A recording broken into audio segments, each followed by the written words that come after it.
विहान अस्पताल में पथरी का ऑपरेशन कराने भलुआ की महिला मरीज माधवी पटेल भर्ती हुई थी। इलाज के दौरान उसकी मौत हो गई थी।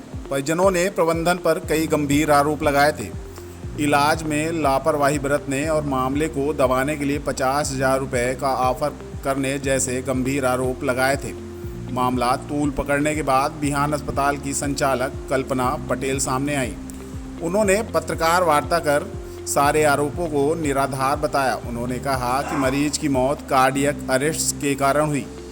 परिजनों ने लिखित में इलाज से संतुष्टि की बात कही है। संचालक ने सफाई दी कि अस्पताल प्रबंधन ने किसी तरह का परिजनों को पैसों का ऑफर नहीं दिया था। परिजन बहकावे में आकर आरोप लगा रहे थे। पत्रकार वार्ता में आइए सुनते हैं संचालक कल्पना पटेल ने क्या सफाई दी। कि हम मैम लिख के देंगे आपको कि हमें आपके ऊपर पूरा भरोसा है, और उन्होंने हमें लिख कर दिया है कि हमें अस्पताल प्रबंधन और उसके द्वारा किए गए कार्य और यहाँ के डॉक्टरों के कार्य से मैं पूरी तरीके से संतुष्ट हूँ। मेरे साथ कोई चीटिंग नहीं हुई है, ये वो लिख कर गया है और इसलिए उसने पोस्टमार्टम नहीं कराया।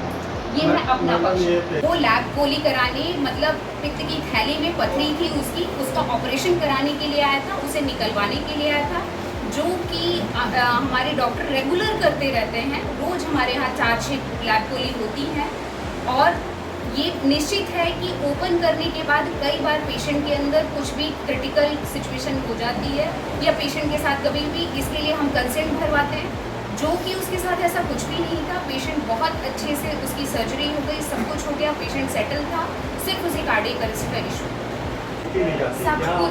सब कुछ नॉर्मल था। इनफैक्ट सर उसकी जांचें दूसरी जगह की भी हैं, एवरीथिंग नॉर्मल था, एवरीथिंग नॉर्मल।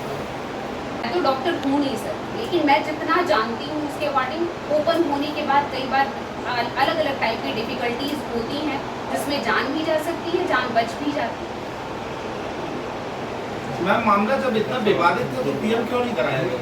पीएम हमने कंटिन्यूसली उससे बोला कि तुम पीएम करा। तो ये बात आपने यकीन से कैसे कर सकती है कि कार्डियक अरेस्ट था उसका? जो सर पेशेंट का के पास मॉनिटर लगा हुआ है, जब पल्स पीपीएनआर होगा तो इट मींस कार्डियक अरेस्ट ही हुआ है सर। डॉक्टरों की डायग्नोसिस है, मैं ये अपने से नहीं बता रही हूँ, डॉक्टरों की डायग्नोसिस है।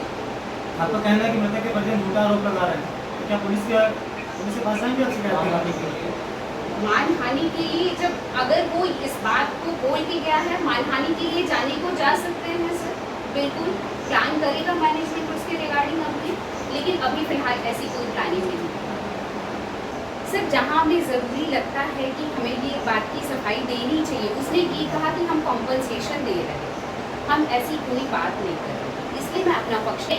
हम ऐसा नहीं कह रहे कि हमारी कोई रिस्पॉन्सिबिलिटी नहीं थी, हमारी जितनी रिस्पॉन्सिबिलिटी थी हमने अपनी रिस्पॉन्सिबिलिटी को बखूबी निभाया।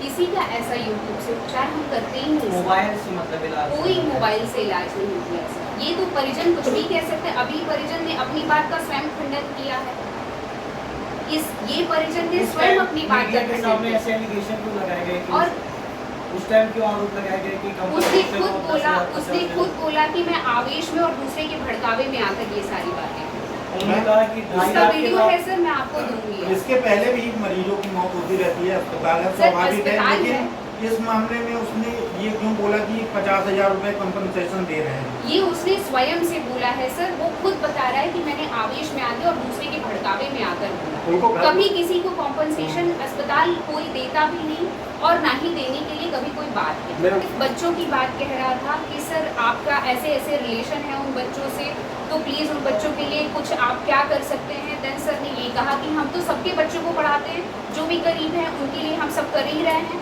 तो उन दो को शामिल करने में हमारी तरफ से कोई बुराई नहीं बता रहा है। इसलिए ही बाद में उसने अपनी बातों का खंडन भी किया।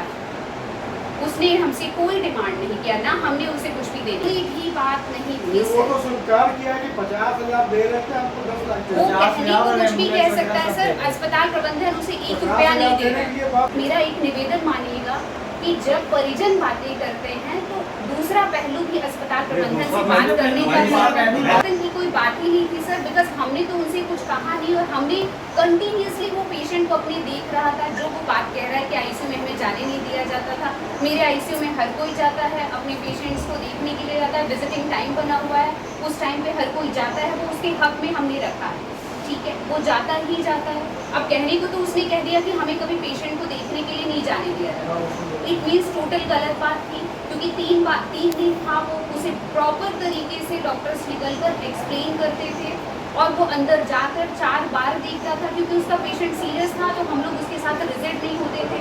ठीक है, भावुकताएं मेरी भी अपनी है और दूसरे की भी होती। मेरा भी मरीज होता तो मुझे देखने की इच्छा होती, तो उसकी भी इच्छा थी, हमने उसे 2 से 4 बार अलाउ किया।